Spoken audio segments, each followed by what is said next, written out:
Hello, good morning students. Welcome once again. एक बार फिर से आपका स्वागत है, वेलकम है। So let's start our today's topic. ये हमारा थर्मोडायनामिक्स का पार्ट 7 है। आज हम पढ़ने वाले हैं स्पॉन्टेनिटी। स्पॉन्टेनिटी क्या होता है यहाँ हम देखेंगे। इससे पहले हमने बॉर्न हेबर साइकिल के बारे में देखा था, तो अब शुरू करते हैं। स्पॉन्टेनिटी क्या होती है? Spontaneity means having the potential to proceed without the assistance of external agency। मतलब खुद से हो जाना, खुद से जो चीज़ें अपने आप हो जाती है हम उनको स्पॉन्टेनिटी बोलते हैं। जिनको जिस चीज़ को काम को करने के लिए किसी प्रोसेस को करने के लिए किसी और की ज़रूरत ना पड़े। उसी तरीके से स्पॉन्टेनियस प्रोसेस क्या होता है? A spontaneous process is an irreversible process. Spontaneous process एक तरह से इरिवर्सिबल प्रोसेस होती है and may only be reversed by some external agency. और अगर आप इनको रिवर्स करना चाहते हो तो आपको किसी एक्सटर्नल एजेंसी की ज़रूरत पड़ती है। तो स्पॉन्टेनियस प्रोसेस इरिवर्सिबल प्रोसेस होती है। जैसे कि नदी से पानी बहता है, वो एक डायरेक्शन में बहता है। अगर आप उस उल्टी डायरेक्शन में उसको फ्लो करना चाहते हो तो आपको कुछ एक्सटर्नल सोर्स लगाना पड़ेगा। अगर ऊपर से पत्थर नीचे अपने आप गिरता है लेकिन आपको नीचे से ऊपर फेंकना है तो आपको एक्सटर्नल कुछ काम करना पड़ेगा। ठीक। सो ये है स्पॉन्टेनियस प्रोसेस। तो यहाँ पर कुछ क्वेश्चन है हमारे। What is the driving force of spontaneity occurring changes? Driving force वो कौन सा फोर्स है जिसकी वजह से स्पॉन्टेनियस प्रोसेस ड्राइव होती है? ड्राइव मतलब चलना, जिससे वो आगे बढ़ती है। ठीक है। और what determine the direction of A spontaneous process? वो कौन सी चीज़ है, वो क्या है जो कि उसकी डायरेक्शन को डिटरमाइन करे, उसकी डायरेक्शन का पता लगाए कि वो किस डायरेक्शन में स्पॉन्टेनियस प्रोसेस होगी। तो हम देखते हैं कुछ चीज़ें और। इस decrease in enthalpy A criteria for spontaneity? Enthalpy का कम होना क्या क्राइटेरिया है? मतलब अगर एंथैल्पी कम होती है तो हम बोल सकते हैं कि वो स्पॉन्टेनियस है। तो देखो, एक्सोथर्मिक रिएक्शन, यहाँ पर एक रिएक्शन दे रहे कि nitrogen plus hydrogen gives you ammonia.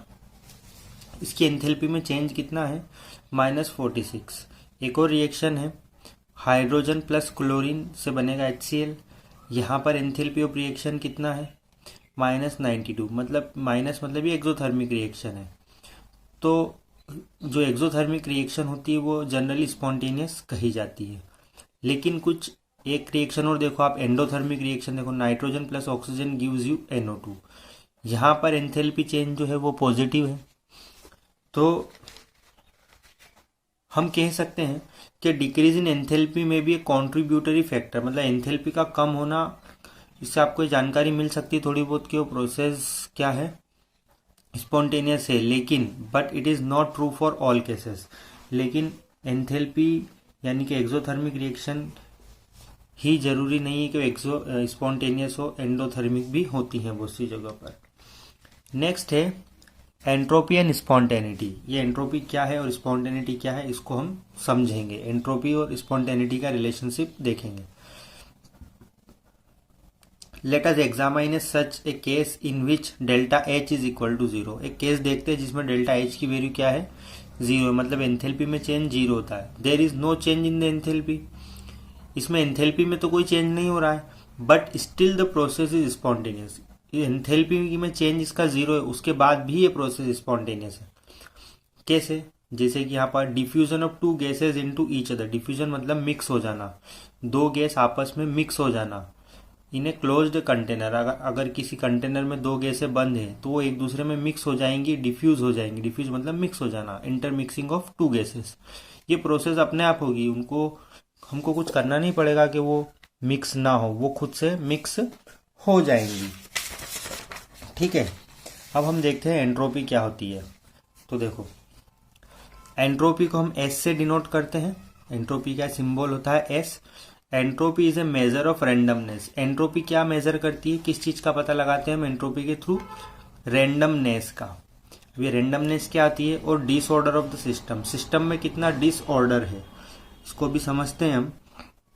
Randomness क्या होती है और डिसऑर्डर किस तरह से होता है। जैसे the greater the randomness the higher is the entropy. Randomness जितनी ज़्यादा होगी एंट्रोपी भी उतनी ही ज़्यादा होगी। रैंडमनेस मतलब कोई उस किसी ऑर्डर का ना होना, वो कुछ भी किसी भी तरीके से चीज़ों का फैलाव होना। जैसे गैस के मॉलिक्यूल हैं, गैस के मॉलिक्यूल बहुत दूर दूर होते हैं, मतलब उनमें कोई ऑर्डर नहीं होता है कि उनका अरेंजमेंट कैसा हो, तो जितनी ज़्यादा रेंडमनेस होगी एंट्रोपी उतनी ज़्यादा होगी। तो गैस में सबसे ज़्यादा एंट्रोपी होती है, लिक्विड में उससे थोड़ी कम होती है और सॉलिड में सबसे कम होती है। देखो आप इस डायग्राम के थ्रू थोड़ी चीज़ आपको समझ में आएगी।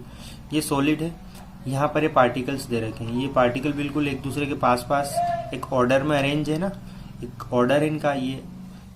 तो इसमें देखोगे सॉलिड में तो इसमें सबसे कम है, लीस्ट रेंडमनेस, मतलब इसमें ऑर्डरिंग में सबसे अच्छे से जमी हुई है।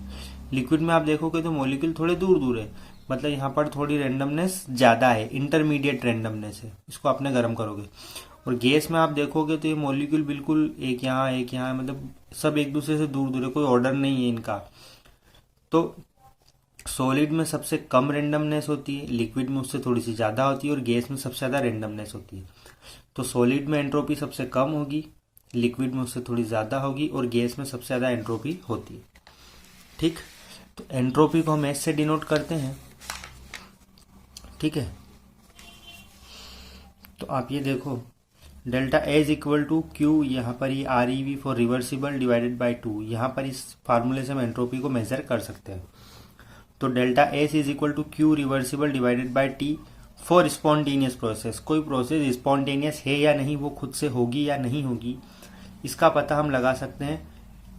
एंट्रोपी जो है, टोटल एंट्रोपी जो होती है वो इक्वल हो, टोटल एंट्रोपी किसको बोलते हैं हम, डेल्टा एस सिस्टम की entropy plus delta S surrounding की एंट्रोपी, सिस्टम की एंट्रोपी प्लस सराउंडिंग की एंट्रोपी, इसको हम टोटल एंट्रोपी बोलते हैं। तो ये जो टोटल एंट्रोपी होती है ये ग्रेटर देन 0 होना चाहिए। अगर टोटल एंट्रोपी ग्रेटर देन 0 है तो वो प्रोसेस स्पॉन्टेनियस होगी, अदरवाइज नॉन स्पॉन्टेनियस होती है।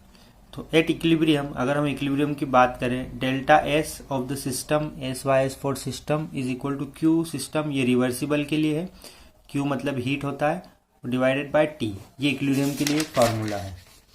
ठीक है, अब कुछ क्वेश्चन है, इनको सॉल्व करते हैं तो आपको थोड़ा और अच्छा आइडिया आएगा। Predict in which of the following entropy increase और डिक्रीज, ये कुछ रिएक्शन दे रखी हैं या कुछ स्टेटमेंट है, इनमें कब एंट्रोपी बढ़ेगी और कब एंट्रोपी कम होगी। देखो, a liquid crystallises into solid, एक लिक्विड है, लिक्विड से सॉलिड बन रहा है, तो लिक्विड से सॉलिड में कन्वर्ट हो रहा है। तो मैंने बताया था लिक्विड में एंट्रोपी ज्यादा होती है और सॉलिड में कम होती है। तो यहाँ पर एंट्रोपी क्या हो रही है, लिक्विड से सॉलिड बन रहा है, मतलब सॉलिड में एंट्रोपी कम है, तो एंट्रोपी डिक्रीज हो रही है। ठीक, temperature of a crystalline solid is raised from 0 kelvin to 115 kelvin, temperature बढ़ा रहे हैं हम। एक सॉलिड है, उसका 0 केल्विन पर है, 0 से हमने उसका टेम्परेचर 115 केल्विन किया, टेम्परेचर बढ़ाने पर एंट्रोपी भी बढ़ती है, तो टेम्परेचर इंक्रीज एंट्रोपी इंक्रीज। ठीक,